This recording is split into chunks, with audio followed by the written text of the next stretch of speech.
Assalamualaikum warahmatullahi wabarakatuh. Halo semuanya, perkenalkan nama saya Pevita Rika Mala dengan nomor NIM 8603742778 dari Fakultas S1 Pendidikan Guru Sekolah Dasar dan Keguruan dari Universitas Terbuka Bandar Lampung. Pada video kali ini saya akan menyelesaikan tugas mata kuliah Filsafat Ilmu dengan judul Ontologi, Epistemologi, dan Aksiologi sebagai pondasi utama filsafat ilmu. Filsafat ilmu adalah kegiatan berpikir atau merenungkan hal-hal yang tidak kita ketahui, mengetahui apa yang kita ketahui, dan menyatakan hal-hal yang kita telah ketahui sebagai suatu realitas atau totalitas dari apa yang kita ketahui dan tidak kita ketahui. 1. Ontologi. Ontologi adalah cabang filsafat yang mempelajari hakikat realitas, khususnya tentang wujud dan keberadaan.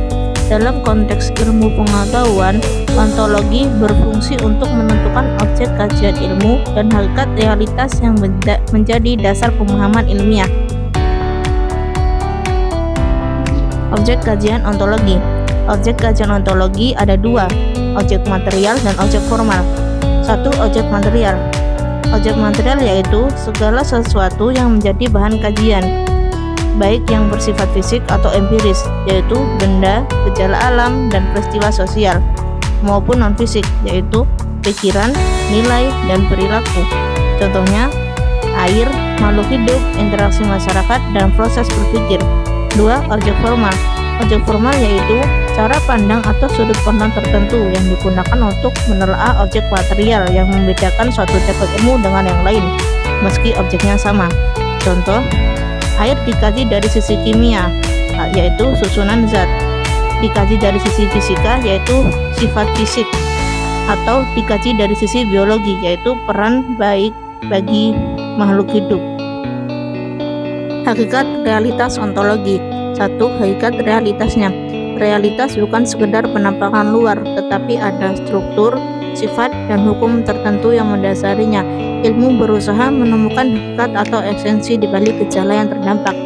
Terdapat beberapa pandang tentang hakikat ini, antara lain materialisme, realitas hakiki adalah materi atau fisik. Idealisme, realitas hakiki adalah gagasan atau roh. Dualisme, ada dua hakikat dasar, yaitu materi dan roh atau pikiran. Pluralisme, realitas susun dari beragam unsur dasar. Semua objek kajian memiliki keberadaan yang teratur dan terikat pada hubungan sebab akibat, sehingga dapat dipelajari secara sistematis. 2. Epistemologi.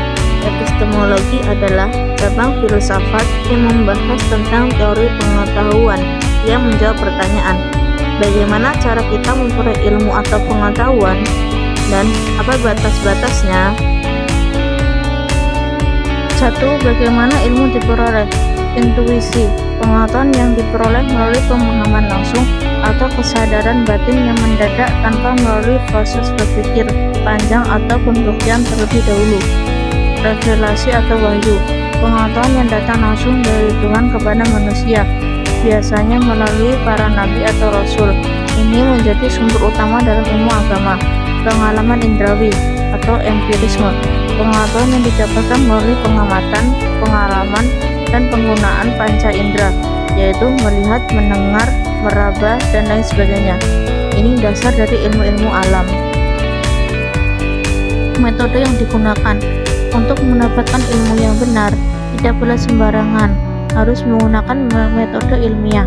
Dalam modul dijelaskan langkah-langkahnya sebagai berikut. Merupakan masalah, menentukan apa yang ingin diteliti dan diketahui, mengumpulkan fakta atau data, melakukan observasi eksperimen atau studi pustaka, menghipnotis, membuat dugaan sementara atau jawaban sementara terhadap masalah, menarik kesimpulan, menetapkan apakah hipotesis diterima atau ditolak sehingga menjadi sebuah teori atau ilmu. Bagaimana kebenaran diuji? Suatu pengetahuan dapat menjadi ilmu jika lolos uji kebenaran. Menurut modul, ada beberapa teori kebenaran. Teori korespondasi. Suatu pengetahuan dianggap benar apabila materi pengetahuan tersebut sesuai dengan objek referensinya. Artinya, kalimat "apa itu panas" benar karena kenyataannya api memang panas atau sesuai fakta. Teori koherensi. Suatu pengetahuan dianggap benar apabila dapat disusun secara sistematis, berhubungan dan tidak bertentangan dengan pengetahuan lain yang sudah ada sebelumnya atau dengan sistem logika yang berlaku. Teori pragmatis. Suatu pengetahuan dianggap benar apabila dilihat dari akibat atau fungsinya yang praktis, berguna, dan berhasil diterapkan dalam kehidupan. Aksiologi ilmu. Aksiologi adalah cabang filsafat yang mempelajari nilai, etika, dan tujuan dalam kehidupan. Dalam konteks penggunaan ilmu, aksiologi membahas bagaimana ilmu, pengetahuan, dan teknologi dalam kehidupan manusia. Nilai dalam ilmu merujuk pada prinsip-prinsip yang mengarahkan penggunaan ilmu, seperti kejujuran, keadilan, dan tanggung jawab. Etika ilmu adalah kumpulan aturan dan prinsip yang mengatur perilaku ilmuwan dan penggunaan ilmu agar tidak merugikan masyarakat. Tujuan penggunaan ilmu adalah untuk meningkatkan kualitas hidup, memecahkan masalah, dan mencapai kemajuan bersama. Keterkaitan ketiganya sebagai fondasi utama filsafat ilmu. Ontologi, epistemologi, dan aksiologi merupakan tiga pilar utama yang saling berkaitan dan tidak dapat dipisahkan dalam filsafat ilmu. Ontologi berperan menentukan hakikat objek yang dikaji, menjadi landasan dasar bagi upaya memperoleh pengetahuan. Selanjutnya, epistemologi mengatur cara dan proses memperoleh kebenaran dari objek tersebut serta cara mengujinya. Hasil pengetahuan yang diperoleh kemudian diarahkan dan diukur kegunaannya melalui aksiologi, yaitu untuk kemaslahatan manusia dengan tetap berpegang pada nilai dan etika yang berlaku. Ketiganya bersatu membentuk kesempatan ilmu pengetahuan dan yang utuh, sah, dan bermanfaat.